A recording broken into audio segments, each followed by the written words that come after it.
Hello friends, હું કોમલ ભીમજિયાની your એજ્યુકેશનમાં આપનું હાર્દિક સ્વાગત કરું છું. ધોરણ 12 વાણિજ્ય વ્યવસ્થા ગાલા અસાઇનમેન્ટનું પ્રશ્નપત્ર 1 એનો આપણે વિભાગ એ જોશું. એના સિવાય તમારે સંપૂર્ણ પેપરની પીડીએફ જોતી હોય સોલ્યુશનવાળી તો નીચેના નંબર ઉપર મેસેજ કરશો એટલે મળી જશે.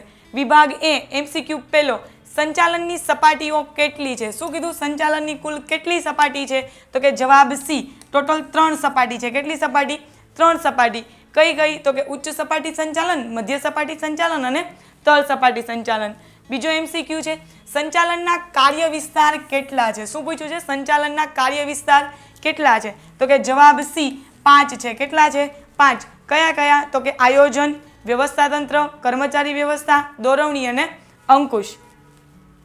ત્રીજો પ્રશ્ન છે, ડોક્ટરના વ્યવસાય માટે કઈ પદવી મેળવવી પડે? ડોક્ટરનો વ્યવસાય કરવા માટે તમારે કઈ ડિગ્રી લેવી પડે? તો કે જવાબ ડી, MBBS. ચોથો પ્રશ્ન છે, નવપ્રશિષ્ટ વિચારધારાના પ્રણેતા કોણ હતા? તો કે નવપ્રશિષ્ટ વિચારધારાના પ્રણેતા જવાબ ડી, એલ્ટન મેયો. પાંચમો પ્રશ્ન છે, આયોજનની વિધિનો તબક્કો જણાવો. શું કીધું? આયોજનની વિધિનો પ્રથમ તબક્કો કયો છે? આયોજનની શરૂઆત કરવામાં આવે તો સૌપ્રથમ શું કરવું પડે? તો કે જવાબ એ, હેતુ નિર્ધારણ. શું કરવું પડે? તો કે હેતુ અથવા ધ્યેય નક્કી કરવો પડે. છઠ્ઠો પ્રશ્ન છે, નીચેનામાંથી આયોજનનું ઘટક જણાવો. 4 ઓપ્શન આપ્યા છે, એમાંથી આયોજનનું ઘટક કયું છે? તો કે જવાબ ડી, નિયમ છે. એ શું છે? આયોજનનું ઘટક. સાતમો પ્રશ્ન છે, ભરતી પછીનું બીજું કાર્ય કયું? ભરતી થાય કોઈ પણ ખાનગી ક્ષેત્ર હોય કે જાહેર ક્ષેત્ર હોય, દરેક જગ્યાએ ભરતી કરવામાં આવે ત્યાર પછીનું બીજું કાર્ય શું છે? તો કે પસંદગી કરવી. શું આવશે? જવાબ બી, પસંદગી કરવી. આઠમો પ્રશ્ન છે, અબ્રાહમ માસ્લોએ જરૂરિયાતોનો અગ્રતાક્રમનો સિદ્ધાંત કઈ સાલમાં રજૂ કર્યો હતો? તો કઈ સાલમાં આવશે? તો કે 1943. જવાબ સી. નવમો પ્રશ્ન, સંચાલનનું કયું કાર્ય અંકુશના જન્મદાતા તરીકે ઓળખાય છે? સંચાલનનું કયું કાર્ય એવું છે જે અંકુશના જન્મદાતા તરીકે ઓળખાય? તો કે જવાબ ડી, આયોજન. આયોજન વગર અંકુશ ક્યારેય શક્ય નથી. એટલે શું છે? તો કે આયોજન છે એ અંકુશના જન્મદાતા તરીકે ઓળખાય છે. 10મો પ્રશ્ન, એક નિષ્ણાંતે આયોજન અને અંકુશને કોની સાથે સરખાવેલું છે? તો કે જવાબ ડી, જોડિયા બાળક તરીકે. શું કામ? તો કે આયોજન અને અંકુશ એકબીજાની સાથે જ હોય. આયોજન હોય, જ્યાં પણ આયોજન થતું હોય ત્યાં અંકુશની જરૂર પડે અને અંકુશ છે એ આયોજન વગર શક્ય નથી. 11મો પ્રશ્ન છે, મૂડી માળખાના કેટલા પ્રકાર છે?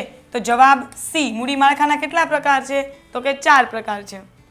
11મો પ્રશ્ન, વિદેશી રોકાણ સંસ્થાઓએ તેમની નોંધણી કોની સમકક્ષ કરાવવી પડે છે? તો કે વિદેશી રોકાણકારોએ તેમની નોંધણી કોની સમકક્ષ? તો કે સેબી સમકક્ષ કરાવવી પડે છે. તમને આનું ફૂલ ફોર્મ એ પૂછાય છે, સેબીનું ફૂલ ફોર્મ જણાવો. શું થાય સેબીનું ફૂલ ફોર્મ? તો કે security and exchange board of India. 13મો પ્રશ્ન છે, વિદેશી રોકાણકાર સંસ્થાઓ તેની નોંધણી કોની સમકક્ષ કરાવે છે? તો કે વિદેશી રોકાણકાર સંસ્થાઓ તેની નોંધણી કોની સમકક્ષ? તો કે જવાબ બી, રિઝર્વ બેંક ઓફ ઇન્ડિયાની સમકક્ષ કરાવે છે. રિઝર્વ બેંક ઓફ ઇન્ડિયાની સ્થાપના ક્યારે થઈ? તો કે 1935માં, 1 એપ્રિલ 1935. અને એમ પૂછે કે એનું રાષ્ટ્રીયકરણ ક્યારે થયું? તો કે 1 જાન્યુઆરી 1949માં. ક્યારે?